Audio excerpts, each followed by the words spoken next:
I was honored, I was nervous, and I was just like, I couldn't believe it. I'm surrounded by great educators. I mean, all of the teachers here deserve Teacher of the Year. They really do. It makes me feel honored because I do put a lot of my time and my resources and my money into these kids because I feel like they deserve it.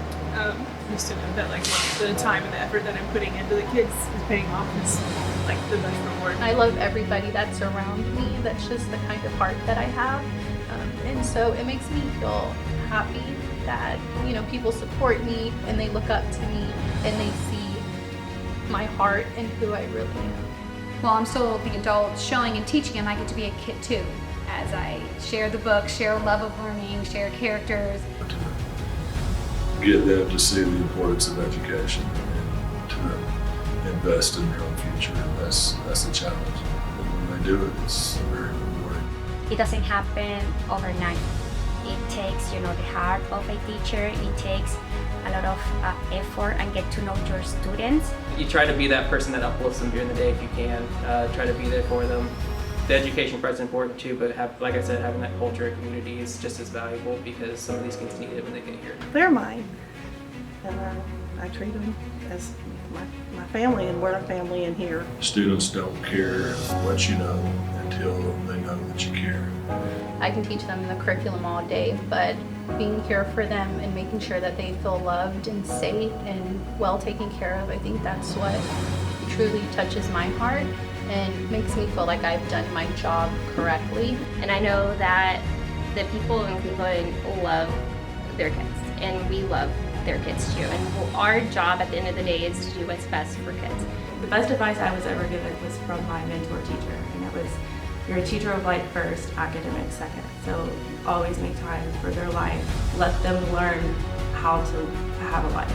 You're just real with the kids and you're honest about how you are. Even if you're having a bad day, obviously don't project it onto the kids, but tell them, like, be honest. Like, sometimes life is hard. And so I'm going to be honest with you. Hey, I'm having a bad day today, but we're still going to make it through. That way they see that and they can model that in their own life whenever they are having a bad day. I want them not to just know the content of reading and writing. How are you going to use what you learn to be a thinker, to do something in your life that's meaningful? I got a group of kids in here, they're pretty good. I'll stack them up against anybody. I have a poster up there on my wall. Blue bikes, orange bikes, green bikes, right? And there's one blue bike that's out in the front. That's where my kids are, that's where I want them to stay, in the lead. What I find with kids nowadays versus when I started, the students today know a lot more. They come to us knowing a lot more already. There's a lot of prior knowledge there that we can tap into. They have different learning styles. They are coming from different backgrounds. They have different social, emotional needs, and it's like a big puzzle. So if I can connect to them, like they develop like that, I'm that safe place for them. This is why I do what I do, because now I can see those kids grow up. I can see what they're going to do to change the world. What I did when they were 5 is impacting their lives now. It's always rewarding to me when you have former students who remember you, they're all grown up and doing fine now. So it's really fascinating to kind of have that circle back. I've taught some kids I've taught, and I've had 2 of my students ended up getting married.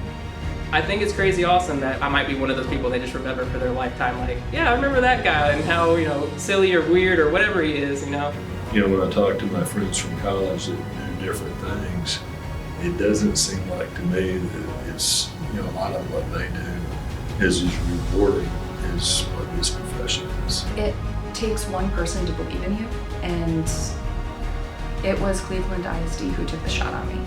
I think a big thing I've learned about within Cleveland is that there is a lot of support for me as a librarian to take the chance and do things that I want. My principal, if there's something I want to try doing, she's like, okay, well then let's do it. How can we do it? What are your ideas? Find out what it is that makes you happy, that you're passionate about, and do it.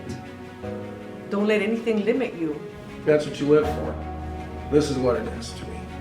Congratulations for entering the world's greatest profession.